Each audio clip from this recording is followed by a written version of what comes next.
Good evening, ladies and gentlemen, and welcome to our meeting. I'd like to call this meeting to order. This is Lake Ponderay School District regular business meeting. It's September 12th, 2017, 6 a.m. We are missing one trustee. Geraldine Lewis, our chair, is absent. All the other trustees are present, along with our superintendent, clerk, treasurer, and other staff members. So if you will please rise and join me in the Pledge of Allegiance. I pledge allegiance to the flag of the United States of America and to the republic for which it stands, one nation, under God, indivisible, with liberty and justice for all.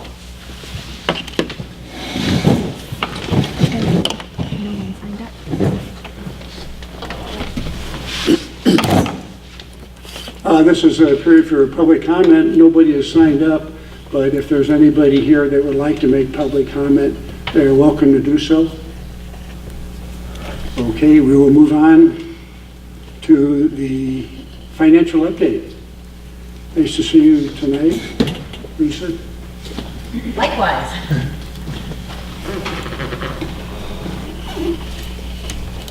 I can't do anything about my glasses now, but I benchmarks. Okay, good evening. This report's going to cover a little bit of content on what's happening on the federal side, on the state side, and then here specific to our school district. So I'd like to start on the federal side that on September 30th of this year, Congress has until that date to wrap up its budget and appropriation bills for next fiscal year, so fiscal year 18-19.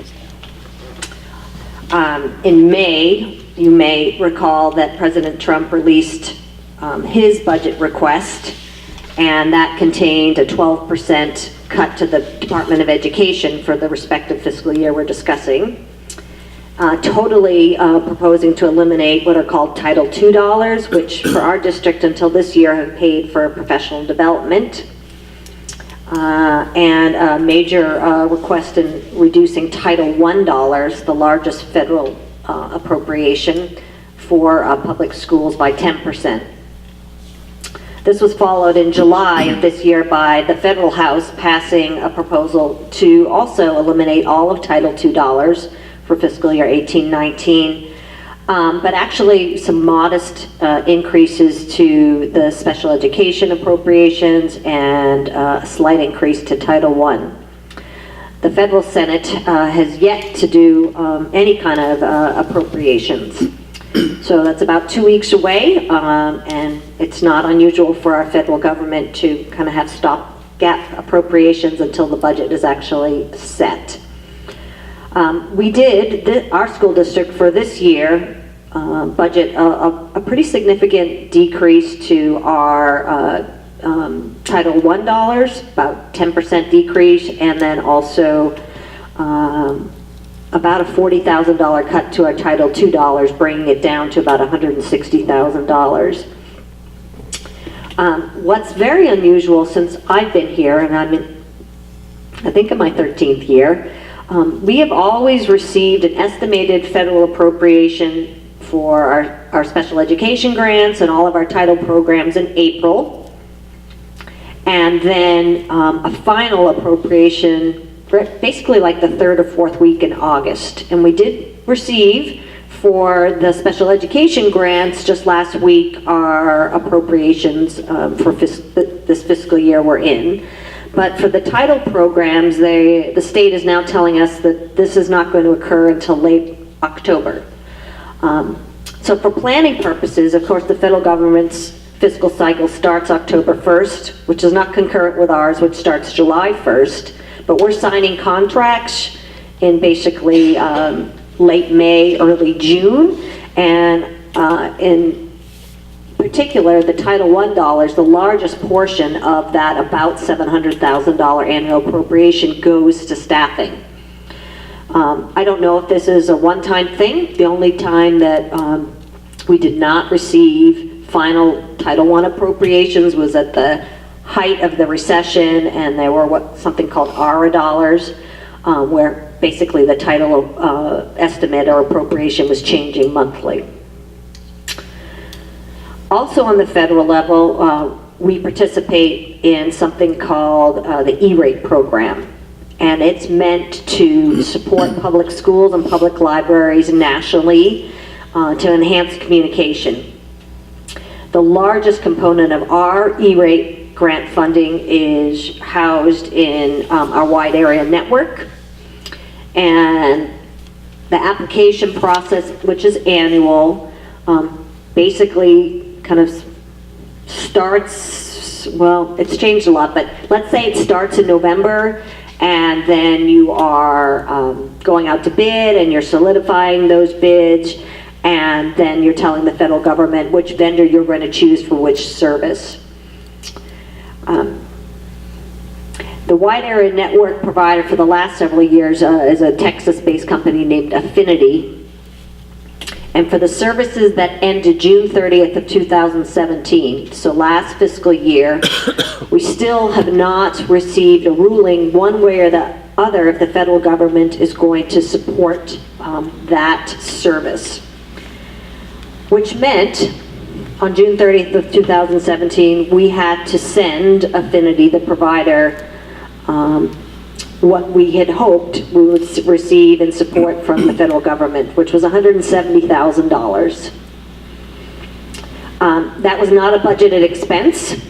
I'm just bringing you up to date because it is a significant amount of money that was not budgeted, and so it was paid out of our general fund reserve dollars. I think this is the longest, except when we were involved in a protracted dispute and lawsuit with schools and libraries on this very service under a different provider, that it's taken to get a ruling. And it's more nuanced than that, but it's just important to note. Then if I switch to the state of Idaho, for those of you that have been following or sitting on the board, you would know that this fiscal year that started July 1st is the second of a 2-year, so far, appropriation to look at the public education funding formula. And that's important because it's the mechanism that drives the appropriation to public schools through the state of Idaho, and it's how we distribute those K-12 dollars, which right now is about $1.7 billion, the largest portion of the state's general fund appropriation. It's been 22 years since that funding formula has been updated, and I guess I would editorialize that, you know, probably sitting on that committee could be a bit controversial. Originally, the committee thought they would get their work done in the first year, and they met, I believe it was 6 times, and realized that that was ambitious. Now, they met just in mid-August, so that would be the 6th time, and generally that 10-person committee with 1 member has stayed the same in membership, including our representative, Sage Dixon. The deadline for this committee to make recommendations to the legislature, if they were going to change the funding formula or components of it, is November 30th. So they, in mid-August, set another meeting for the last week in September, but I don't think the exact date and time has been finalized yet. During this meeting in mid-August, they examined, with help from the State Department's technical support, 7 other states' funding formulas, and they particularly spent a lot of time discussing how in Idaho in August of 2006, Idaho eliminated the non-voter approved property tax component of K-12 funding, and that was called equalization. And the state of Idaho is very unusual, just less than a handful of states in the nation don't have a non-voter approved property tax component to the funding formula. They also spend a lot of time discussing potentially shifting from an average daily attendance of students conflated with what they call a career ladder teacher allocation model to one where it's student-centered, where you'd have a base amount for a student and then, for lack of a better way to describe it, sort of add-ups. If it was a special education student or maybe an alternative education student. And many states use that kind of student-centered funding module. Since then, because they have an appropriation of $400,000, the committee, they have hired a consultant to help them continue on with their work. And some of the key areas that they've identified need attention are the special education funding component, the transportation reimbursement component, the facility component, and also healthcare. And as you know, a week from today, we will be meeting with Senator Keogh and Representative Dixon, and I look forward to hearing from Representative Dixon on what's happened maybe in the last 3 weeks that just hasn't become public. Also on the state level, all agency budgets, and we're the largest agency budget, health and welfare the second, jails, these are what are called agency budgets, must release by September 1st annually a draft appropriation request for fiscal year 18-19. So that which would start July 1st, 2018. So Superintendent Yubert released that draft along with all the other agencies. She's requesting a 5.8% increase, about $1 million increase over current. The three kind of real highlights are this career ladder teacher allocation model that I mentioned. We are now in year 3 of, if appropriated at the state level, a 5-year tiering. So she'd be asking for year 4, which is the largest increase, about $47 billion. What's called unit funding, which is supposed to be operational funding, 3.5% increase there, and then a pretty significant increase to the technology funding, $8.6 million. The next steps are, then the Governor Otter in his final year will open the session with his budget request, and then the Joint Finance Appropriation Committee deliberates and makes recommendations to our House and Senate. So all of that starts in January of 2018. Also on the state level, July and August revenues have been reported. August is always a really important month because of the sales tax collections, the highest sales tax. We are a recreation-driven economy in many ways, and those are tracking above budget. So the other things that happen in the fall are there's something called the Economic Outlet Committee and then the Joint Finance Appropriation Committee. They all start meeting before the session convenes to come up with a revenue forecast for the next fiscal year. Then locally, our external audit will be presented to you and the public at the October 24th board meeting. We've had level spending for the fiscal year that ended June 30th of a $30 million general fund. Revenue and expense were within $12,000. That's including this aforementioned $170,000 to Affinity, and noting that we had a very heavy winter as far as snow removal in utility costs, just because it was a cold winter also. But there'll be no surprises in that audit. Opening first week of school, I would tell you that the hurricane is definitely impacting our child nutrition program. We have set menus, and we're just, because manufacturing has been essentially shut down in certain parts of the country, we're not able to get those items, and it's not just as easy as switching out waffles for something else, because it's a very regulated a federal program. Would also say opening of school. Another department that I oversee is the transportation department. Normally antecedent to the opening of school, a couple of days beforehand, they're fielding a lot of calls, where do my students go, what time. Totally dead this year. Totally dead Tuesday morning, and then Tuesday afternoon, 150 phone calls. And maintenance really didn't have anything to report. Then, of course, we build our budget on projections, and a large component of the funding formula is based on average daily attendance. We came in at the elementary level with fewer students than we had budgeted, but at the secondary, it was offset by more students at our secondary level, and Superintendent Woodward is going to discuss that a little bit further in the agenda tonight.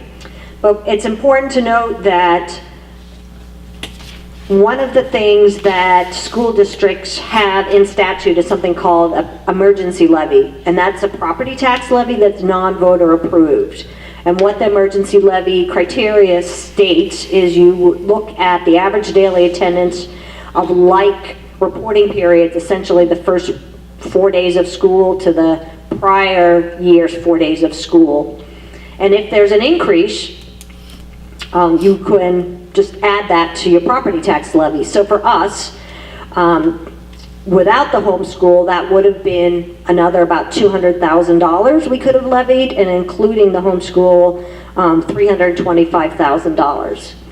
However, last week, the administration has made the recommendation to the board that we do not, and we did not, because we had to file that levy last Friday.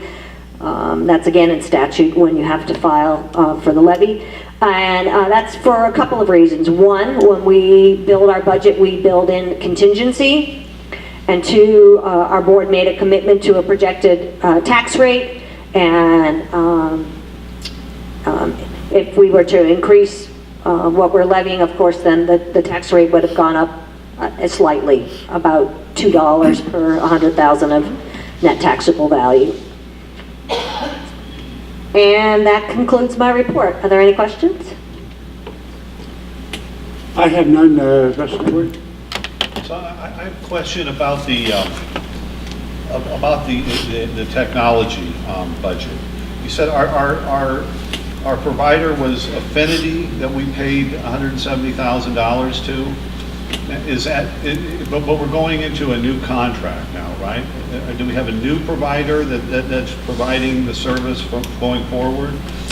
So it's a great question, Trustee. We have multiple contracts in place right now. We have one with a vendor out of Post Falls, Fat Beam, for, help me out, dark lit fiber, or is it just called lit fiber? Dark lit fiber. And Fat Beam has been actively building that network for Lake Pend Oreille School District. Not all the sites are online. I believe there are still Clark Fork, Hope, Northside, and Southside are not online yet. Is that right? 6? Sagal.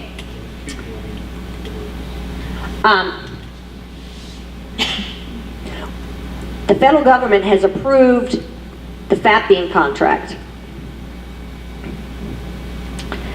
Those sites that do not have fiber, the federal government for this year, fiscal year 18, that started July 1st, 2017, has approved Affinity for those sites. What they haven't approved is the prior fiscal year, because originally we had signed a contract for fiber with Fat Beam. And then we went into mediation with Affinity, and part of the mediation settlement was a 2-year continuation of using Affinity as the provider. So then we had to go to the federal government and ask for what's called a provider change. Well, we approved, the federal government originally approved it for Fat Beam, and now we want it to be for the vendor affinity. And that's, we're in limbo, just waiting to hear if they're going to do that. So are we just paying affinity month to month, you know, on some locations until the Fat Beam network is operational? I'm not sure how Affinity is going to bill us. Historically, they have billed us for the non-E-rate portion all up front. But now we're in uncharted territory because they're very aware of what's going on with the fiber. If they're just going to bill us monthly, but certainly we would only pay for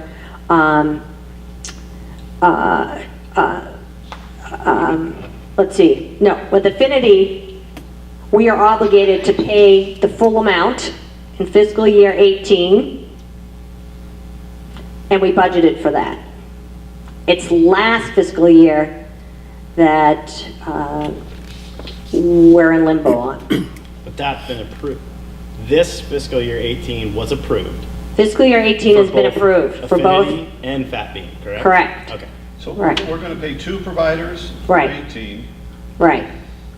And Well, the federal government will only by site fund one provider. So the federal government will, for those that have the fiber, they'll be paying us for what we're going to be paying for the sites that are online for fiber. And the federal government is going to be paying us for those sites that are not on fiber until the fiber is in place. I have a question. I'm confused. Right, and I appreciate that because it's complicated. I mean, the real takeaway is, for last fiscal year, we did not anticipate,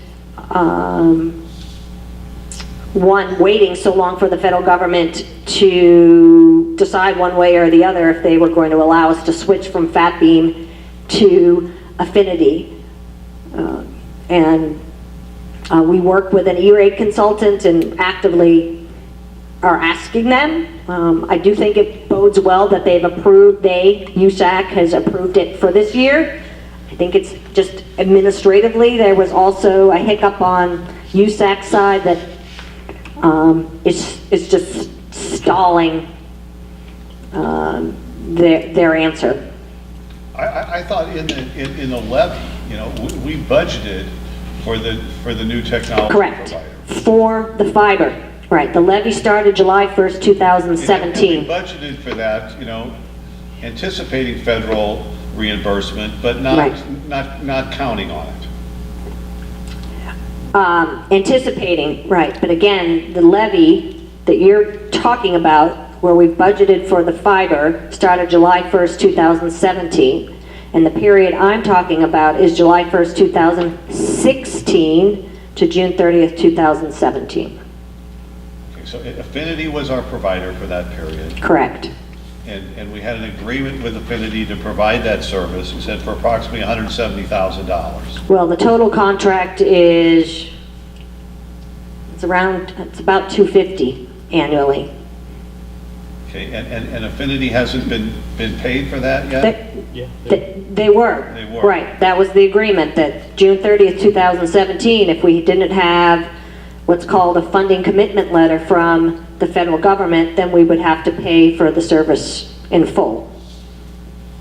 And we did. And we did. And again, we haven't been denied or approved. We're just not quite a year and 3 quarters out from when we originally made the application, which is a very long time. So we paid Affinity for the entire school Right. year until July of 2018? Not yet, but we will. We will. That was part of the settlement agreement, correct? Okay, I think we need to move on. There may be more questions that we have with this that we can address later, or maybe even bring up at the next meeting. But as you say, it's very complicated, and there's a lot more to it, but I think maybe Gary might want to delve into a little bit more Great. before we meet again. Anyway, thank you very Yeah, much. I you're would welcome. like to compliment you all and the superintendent for having that reserve fund available with the increase in students that we had. So we didn't have to contemplate going to the emergency levy. So anyway, nice going on that. Appreciate that. Any other questions? I didn't mean to cut off short. Anybody else have a question on the financial update? Thank you. We'll move on. Action items, the consent agenda. I haven't heard of any additions, corrections, or deletions on the minutes. And if there are none, I'll entertain a motion to approve the consent agenda. I make a motion that we approve the consent agenda. I second. It's been moved and seconded that we approve the consent agenda as published. All those in favor, please say aye. Aye. Aye. Aye, that motion passes unanimously.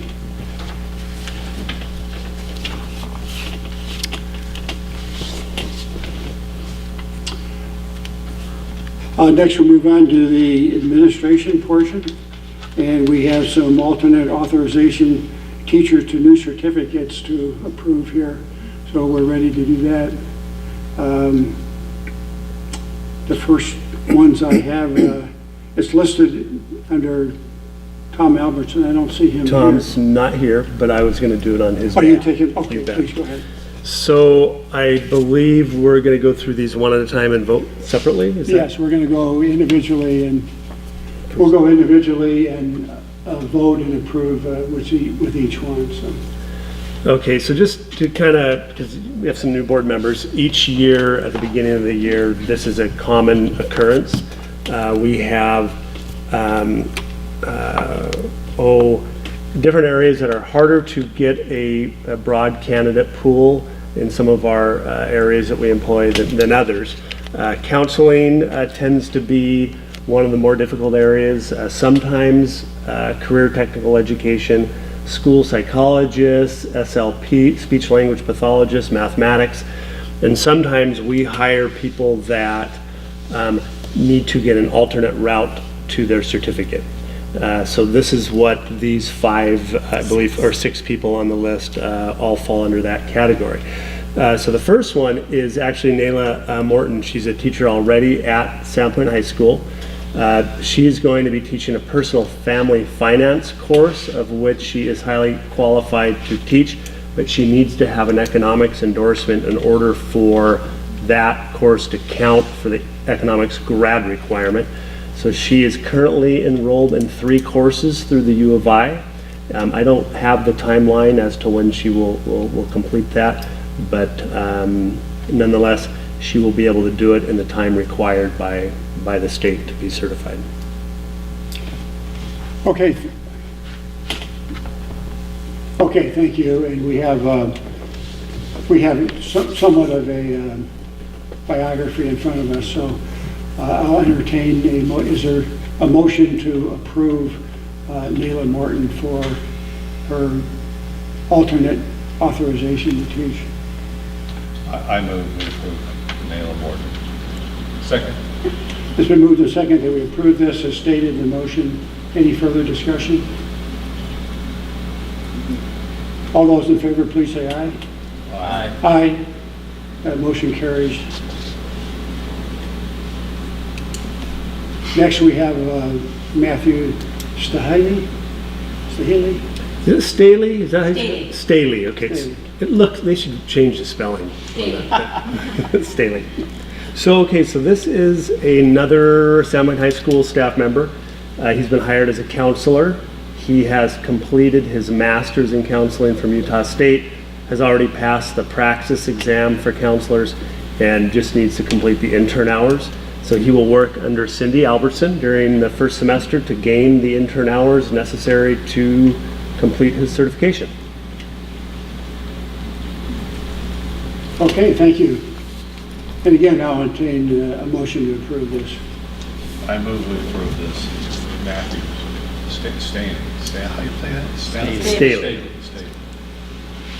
Second. It's been moved and seconded that we approve this for Matthew Staley. All those, any further discussion? All those in favor of the motion, please say aye. Aye. Aye, motion carries. Next, we have Susanna Atzoller. All right, Dr. Jansen is here. Dr. Jansen, good evening.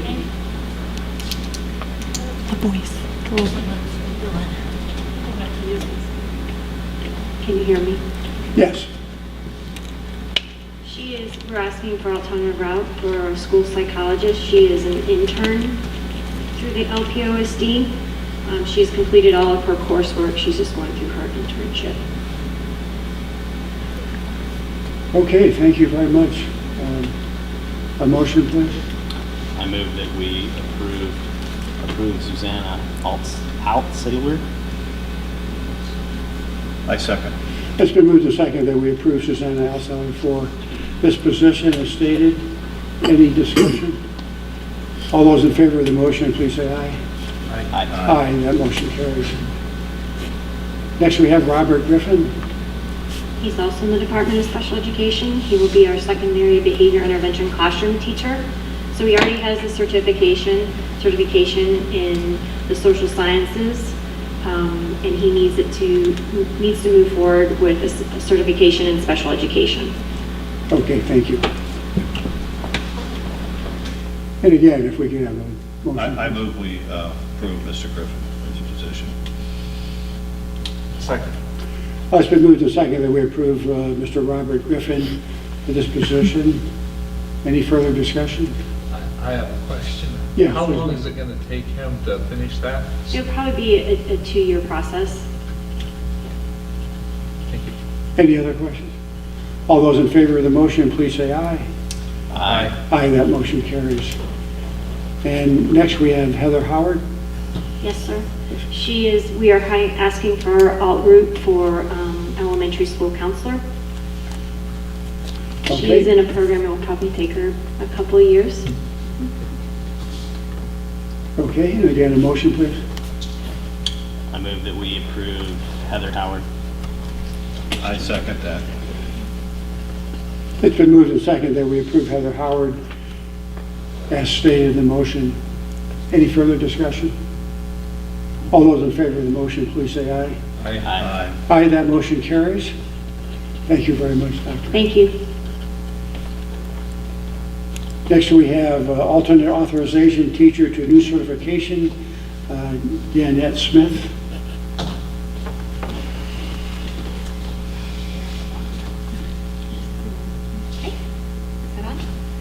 Right, so Danette Smith is currently undergoing her final semester through LCSC and is looking for her alt certification in special education.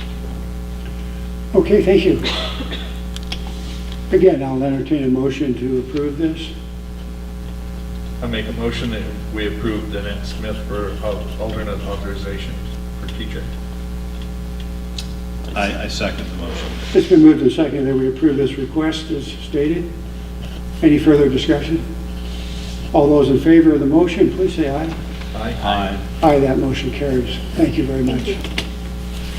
And next we have a enrollment update by our superintendent, Sean. All right, so the neat thing, you probably saw in your letter from Kathy Burgett that Danette has been a longtime teacher or paraprofessional in our district in the special ed department. And it feels really great to hire somebody that has really paid their dues working with our students, and she's fantastic. They're all great, but this is a pretty unique situation to get to hire someone that's been with us for 10 years already, so that was cool.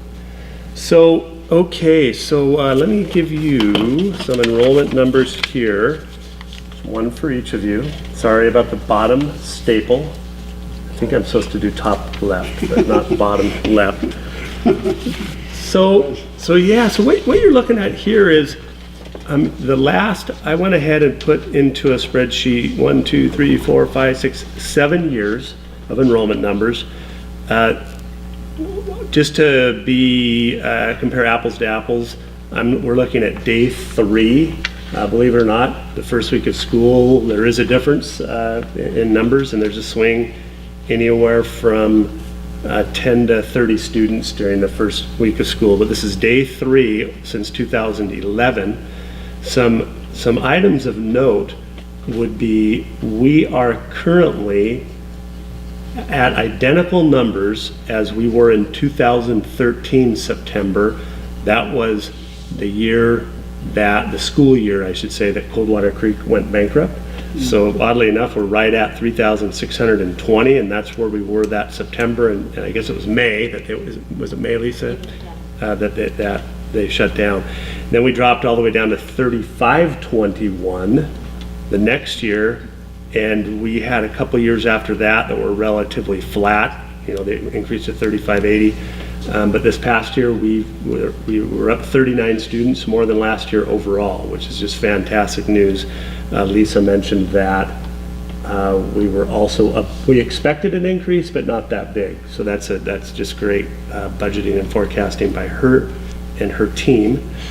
Those numbers do not reflect our homeschool academy, though. So our homeschool academy, if you include that, last year we started pretty light, but it continued to grow throughout the year. I think our max, I don't know what we finished with, I just didn't get this information, but we're around 65 right now. I believe we finished around 40, is that? Yeah, so we're about 25 more than last June, yet the first week of school, I don't think we were above 20 last year. So that's a testament to Melinda Rossman, our instructor in that program, is just dynamite. She'll come and present to you all. And her outreach has been quite interesting, to say the least. So her and I checked in throughout the summer, and she'd come in and we'd have a meeting. She'd say, hey, I just got back from out my boat with one of the new families, and I invited this other family over for a barbecue, and she just reaches out, meets with families, builds trust, shares the program, and it's going to keep on growing. So she's doing great. And the thing is, the need is obviously there, and the desire of part-time families to get that level of support. So she's doing great with that. Clark Fork High School, you've heard the story. 2014, we had 88 students, and they radically changed their delivery model. We've had a 42% increase since then, and that's just a tribute to the hard work of Phil and his wonderful staff, and the willingness to listen to the stakeholders and try some different things, and it's been great, and they're continuing to push the envelope. So we had a slight gain out there this year, 5 students as compared to last year at this time.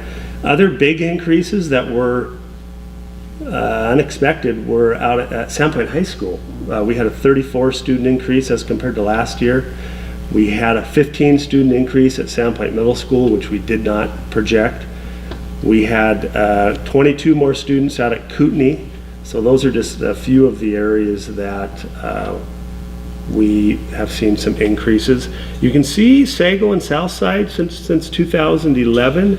There's been quite a drop in students out in those areas. What Lisa and I talked about before this meeting today was we're going to do a little work around trying to identify where those students have gone, because do they live in our community, and are they going to Lakeland, or are we having fewer families move out into those areas? It's just very hard to tell, but we can do a little research there. So that's the first page. So as you look through those, and you have any ahas or questions moving forward, please reach out to me. I'd be happy to talk with you about those.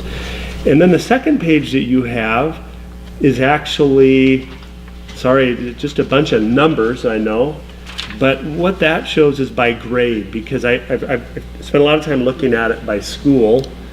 But what are the trends by grade since 2011 from kindergarten through 12th grade? One thing to note that we find very interesting is if you look at 2016, last school year, at the beginning of the year, we had 273 8th graders. This year in 9th grade, our freshman class at Sandpoint High, is it 330?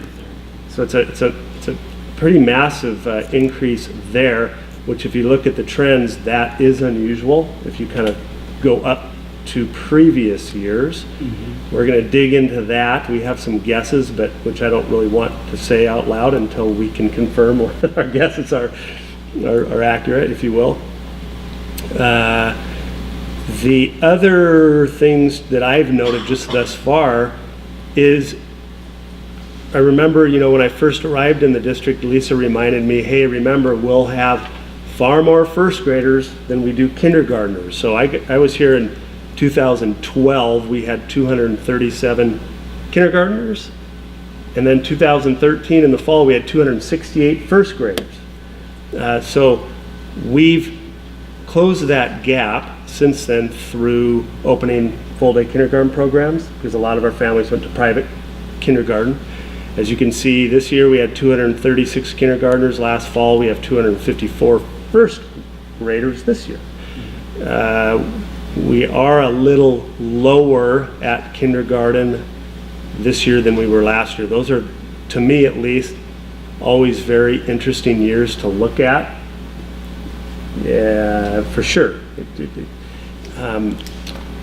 So I have not, to be honest with you, really looked for any trends or anything in these numbers yet. I just today I was working on this particular piece.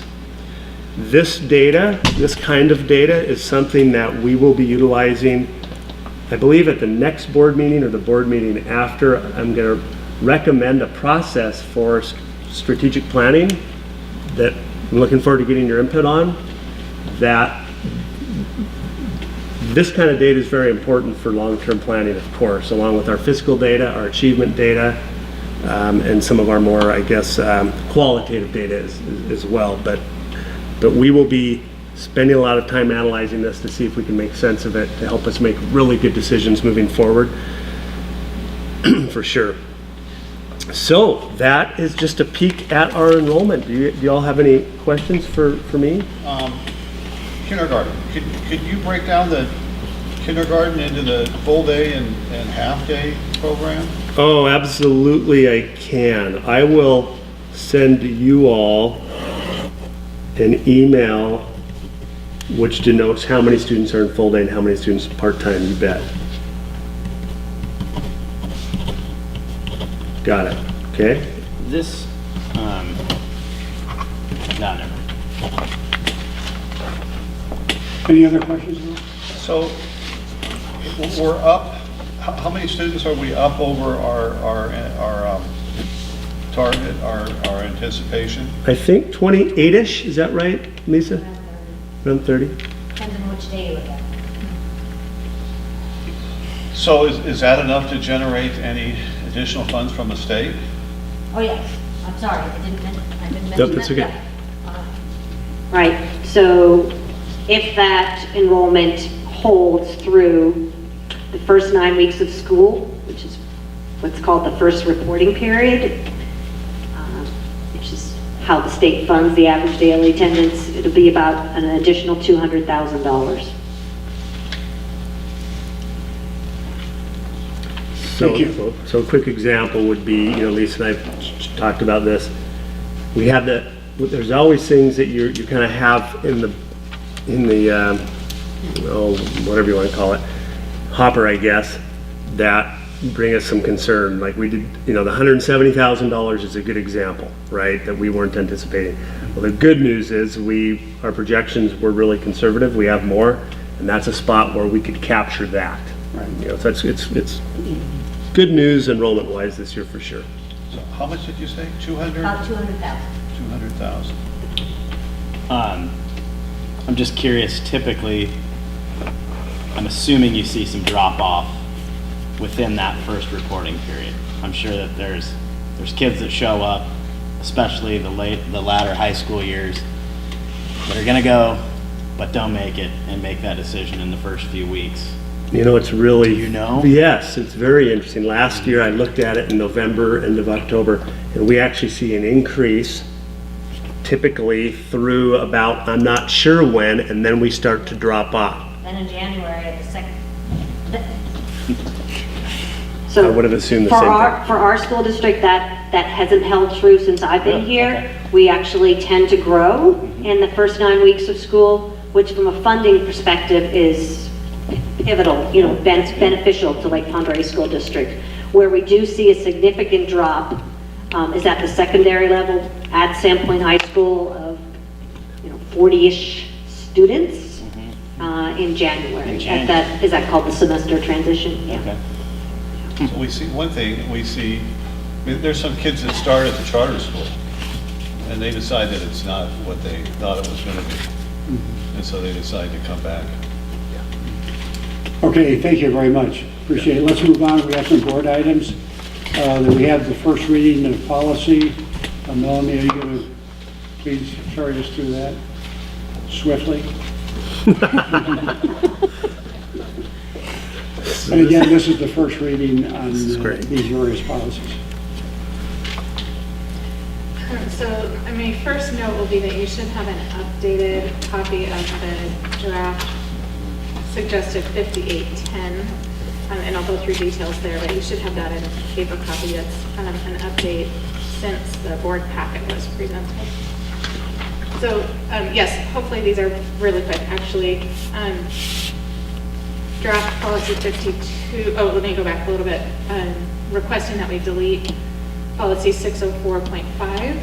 That will happen after that process goes along with your approval of draft policy 5810, which is, again, just follow through on moving our 600 series of policy into the current ISBA modeling numbers.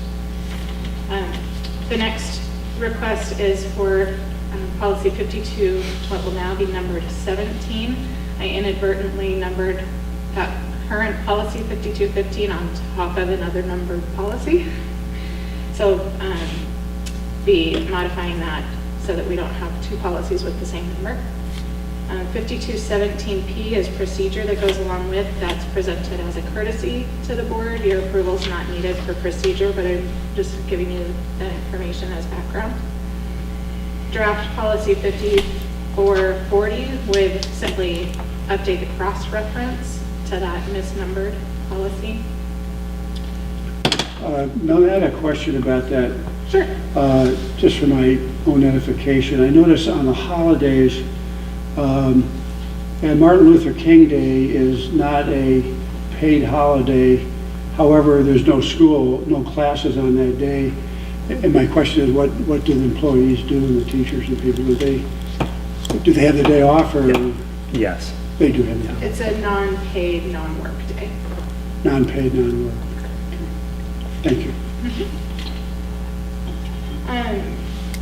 Draft policy 5450 was most recently approved by the board on June 13th, and there's been a recommendation to strike a sentence from one of the paragraphs there. You'll see it as a stricken out in the copy that you have. The first sentence there in about the fourth paragraph down. That language came from ISBA model policy and is a little more strict than what we really need here in our district. Draft policy 5705 is again just updating a cross-reference to that misnumbered piece. And then policy 5810 is being brought to you for the first reading. This would replace the last pieces of current policy 604.5, which have not already been addressed. This would be specifically around extra hours and overtime for classified employees. And the piece that's been added for you tonight that was not in the board packet is just a modification to the second paragraph under callbacks. Clarification that holiday pay would be at 1.5 times the employee's regular rate of pay after a regular 40-hour work week, that work week. And then again, draft procedures 5810 are provided as a courtesy to the board. I had a question about overtime. How is overtime budgeted? It's in the budget, I would assume, a certain amount of overtime? Our policy is that there is no overtime or extra hours work without supervisor approval, but certainly something that is But it's not a separate line item in the Correct. budget for No. overtime? No, correct. That's correct. Yeah. Sorry, I'm not sure. Lisa would have a much more specific answer for you about that. Okay. Any other questions? No, thank you very much. Thanks. Okay, we can move on to the second reading of policy. Are you going to do that too, Melanie, or somebody else can do the second? I'm actually, we're looking at, this is Jackie Johnson. Okay. For that. She's not here for both of these. During the first reading, there were no changes that were asked to be made to the policies that were brought forward to you all. So, go ahead. There was a clerical. There were clerical errors in Open. both of these. One required a policy, or just a period, and the other was the striking an S. And those have been corrected in your board packets. Okay, so you need a board approval for these two, I take it? Okay, I will entertain a motion to approve policy of 2420, Title I, Parent Involvement. I make a motion that we approve policy 2420, Title I, Parent Improvement Involvement. I second. It's been moved and seconded that we approve this policy as stated in the motion. Any further discussion? All those in favor of the motion, please say aye. Aye. Aye, that motion carries. And we'll move on to the policy number 3295. A motion for that, please. I move that we approve policy 3295, hazing, harassment, intimidation, bullying, cyberbullying. Second. It's been moved and seconded that we approve this policy as stated in the motion. Any further discussion? All those in favor of the motion, please say aye. Aye. Aye, that motion carries. Thank you. And we're down to announcements. All Yes, right. sir. Yeah, just a real quick one. I just want to reiterate that we've had a really great start to the school year. And it feels like the smoothest that I've been involved in my 25 years. Maybe I'm just, I don't know, getting more patient. I have no idea. But I would like to say it is all about the people in our school district, and our departments and the quality of our staff is just stellar. And that is an understatement. And I just wanted to also mention the fact that you think about how are our schools up and running so well, from the day one. And I just want to recognize we have a technology department, a teaching and learning department, a facilities department, a finance department, human resources, child nutrition, special programs, and transportation. And the level of staff in those departments are so awesome as well, and often we don't recognize them, but the schools are definitely the center of our universe here, but all of those departments are on the outside providing high levels of support, and so I just wanted to commend our staff. Actually, I'd just like to comment, we had a chance to go to the breakfast that they have annually, I guess, and I was really very impressed, not only with the number of people there, but the program and the volunteers that helped serve and things, but it was a very nice event, and I really want to thank everybody involved. If there's no further business, any further last minute I have a comments? question for Sean.